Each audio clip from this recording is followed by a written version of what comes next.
بسم اللہ الرحمن الرحیم الحمدللہ وقفا والصلاة والسلام علی من لا نبی بعد اما بعد۔ میں حکیم محمد حنیف خان اور آپ دیکھ رہے ہیں ہمارے یوٹیوب چینل حکیم محمد حنیف خان۔ ہمارا موضوع ہے مقالہ سادسہ،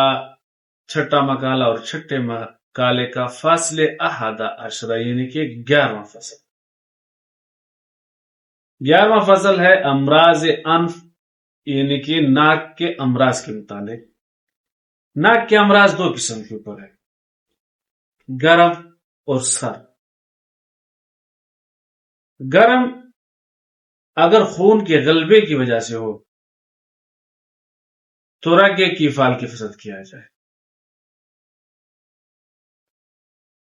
اور یہی گرم اگر صفرا کی وجہ سے ہو یعنی کہ اس گرم ناک کے درد، ناک کے مرض کا جو سبب ہے وجع انف یعنی کہ ناک کے درد کا اگر سبب صفرا ہے تو ماء الفواکہ، میووں کا جوس، اسی میں حلیل ازرق کی پوست، حلیل ازرق، غارقون، مغز املتاس اور شکر کے ساتھ مریض کو پلا کر اسے دست لائے۔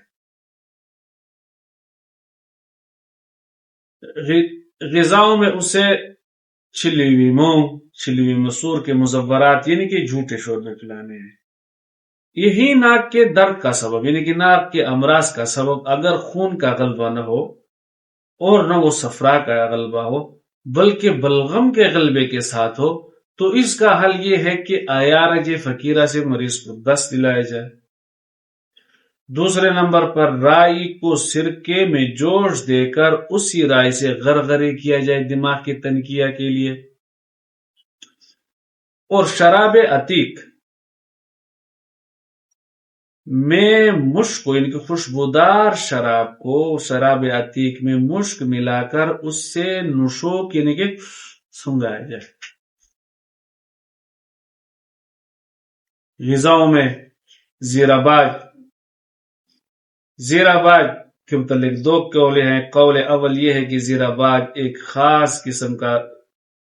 زیرہ باج یعنی کہ جو سرکے اور خشک میووں سے بنایا جاتا ہے، زعفران سے خوشبودار کر کے اور کسی میٹھی چیز سے اسے میٹھا کیا جاتا ہے، یعنی کہ کسی شیرین چیز سے اسے شیرین کیا جاتا ہے اور مخصوص گرم مثال اس کے اوپر ڈال کر اس سے زیرہ باج کہتے ہیں۔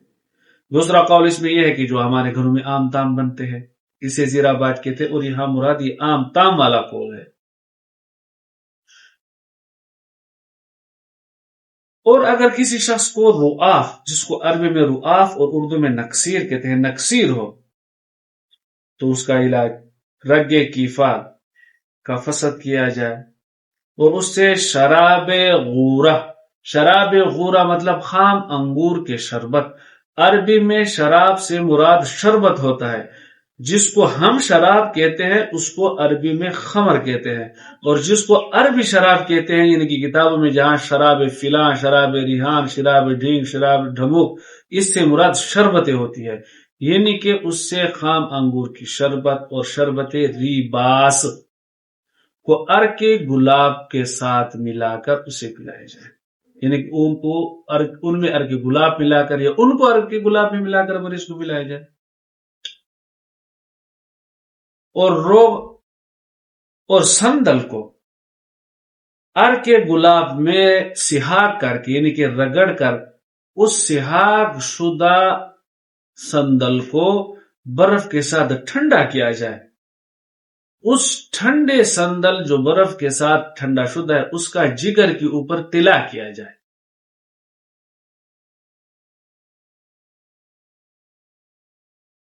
عرق گلاب کو برف کے ساتھ سرد کر کے وہ سر کے اوپر اس کا نتول کیا جائے، جس سے عربی اردو میں تریڑ کہتے ہیں، یا سر کے اوپر گرایا جائے، اور آب بادتنگ میں کافور شامل کر کے اس کو نشوک یعنی کہ اس سے بھی سنکایا جائے۔ تو فصل احد مطلب فصل 11 یا 11ویں فصل یہیں پر آ کر اختتام پذیر ہوگی۔ کل کا ہمارا موضوع ہوگا 12واں فصل، اور 12ویں فصل ہے دانتوں اور مسوڑوں کے متعلق۔ تب تک کے لیے آپ سے سابقہ کی درخواست ہے کہ ہمارے چینل کو لائک کرو، سبسکرائب کریں، اور ہمیں اپنی مفید مشوروں سے کمنٹوں میں بھی آگاہ فرمائیں۔ اجازت دیجیے۔ اللہ حافظ۔ السلام علیکم ورحمۃ اللہ وبرکاتہ۔